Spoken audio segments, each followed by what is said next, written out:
Saturday morning, October 7th.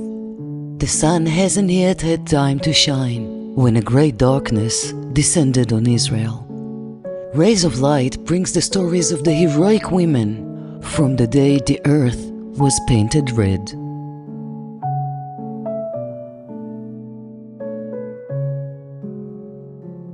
The story of Shaylee Atary.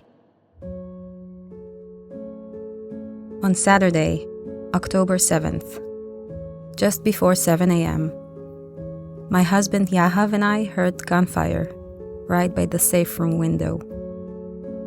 And in no time at all, they just breached our safe room through the window, reached in, and dragged the door on the iron track. Yahav didn't even get the chance to look at me, and he held the track down, and I ran away through the door.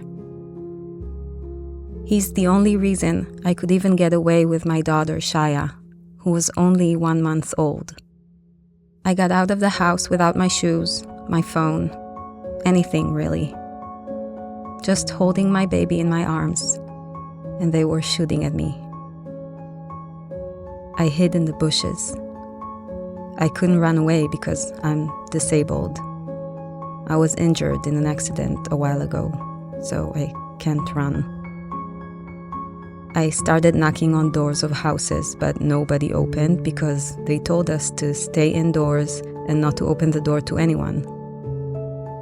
I was looking for somewhere to hide. Gunfire all around me. Then I got to some neighbor's shed. Shaya wasn't crying yet. I put some upturned planters over us. I found a hammer and a screwdriver with a chisel. And I put this sack of dirt with fertilizer in it on top of us. And all around us, there's these explosions and constant gunfire. And that's how we hid for hours. No food, no water. Through these 27 hours, every time Shaya cried, the gunfire around us got stronger, like she was some kind of a prey. And I had no idea what was going on with Yahav. I thought we were going to die. So sometimes I imagined that he was talking to me and that he's dead. But then I heard his voice say, "I'm not dead. Calm down," in my head. And all that time, I just wanted to fight with him. I just wanted to fight with him like we used to. Shaya started crying. I had to get out of the shed we were hiding in. I heard them getting closer and I realized that they heard us.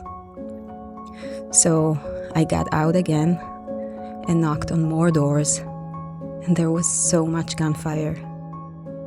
And then some family opened the door to me all of a sudden. A family with 3 children who let me into their safe room. Every time Shaya cried, they put their 3 kids at risk. It took a few more hours before we were rescued. Shaya got to the hospital in an apathic state after spending 30 hours with no food and with more smoke in her lungs than oxygen. Her condition stabilized. After a few days of uncertainty, I was informed that Yahav was murdered during that terrible Saturday. Shaya and I survived, thanks to him.